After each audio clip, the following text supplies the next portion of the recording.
Euskarazko ikasmaterialen katalogoa eta liburutegia da EIMA katalogoa, eta bertan 38.000 baliabide baino gehiago kontsulta ditzakezu. Nola?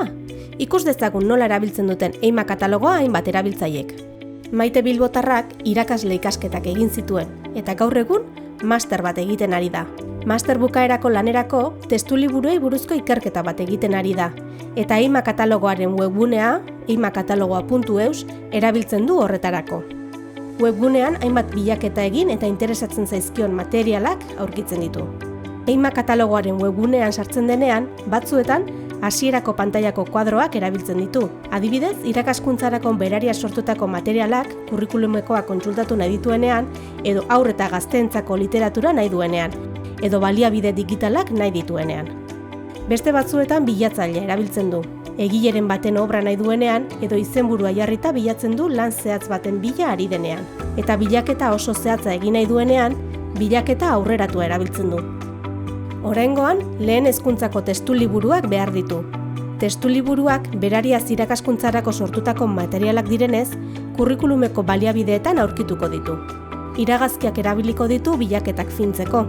Hezkuntza etapa, ikasgaia, gaia, formatua eta beste hainbat iragazki. Kasu honetan, lehen hezkuntza aukeratu du, eta ikasgaien artean matematika.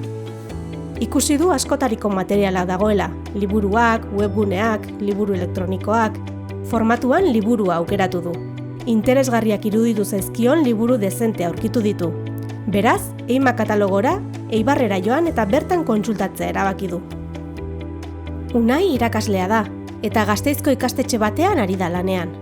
Jose Luis Alvarez enparantza txillardegiri buruzko materiala behar du ikasleekin erabiltzeko.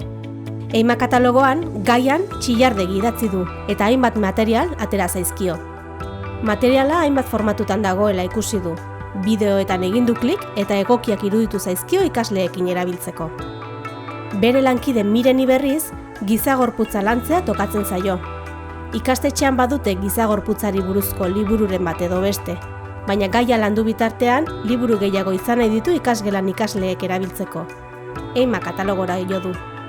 Bilatzailean gizagorputza idatzi du. Ondoren, iragazkietan, formatuan, liburua aukeratu du. Baina emaitza zabalegia iruditu zaio. Ondorioz, gaia aukeratu du eta bilaketa errepikatu.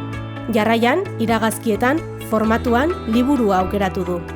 Liburuak maileguan eskatu eta ikastetxean jaso nahi ditu, eta horretarako ikastetxeetarako doako mailegu zerbitzua erabiliko du. Materiala ikastetxean jasotzeko, kontua sortu behar da EIMA katalogoaren webgunean. Beraz, kontua sortu du eta posta elektroniko bidez jaso ditu webgunean sartzeko erabiltzaile izena eta pasahitza. Erabiltzaile izena eta pasahitza sartzean, materiala maileguan eskatzeko aukera izango du, baina horretaz gain, zure kontua bistaratuko zaio. Zure kontuaren bidez, aukera dago besteak beste, mailegatutako aleak ikusteko, maileguan eskatutakoak zein diren jakiteko, zer bilaketa egin ditugun ikusi eta gordetzeko, eta zerrendak sortzeko.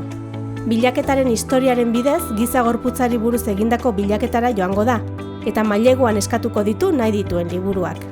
EIMA katalogoa posta elektroniko bidez jarriko da harremanetan Mirenekin, eta Mirenek eskatutako liburuak ikastetxean jasoko ditu. Mailegu epea 3 astekoa da, baina epea luzatzeko aukera dago. Epea bukatutakoan, Miren posta elektroniko bidez jarriko da harremanetan EIMA katalogoarekin, eta EIMA katalogoak berak kudeatuko du itzultze prozesua doan. Hala, EIMA katalogoa zure gailu elektronikoan kontsultatu dezakezu zure beharrak betetzen dituzten materialak aurkitzeko. Zatoz EIMA katalogora, eta gozatu milaka liburu, jolas, podcast eta euskarazko hezkuntza materialez.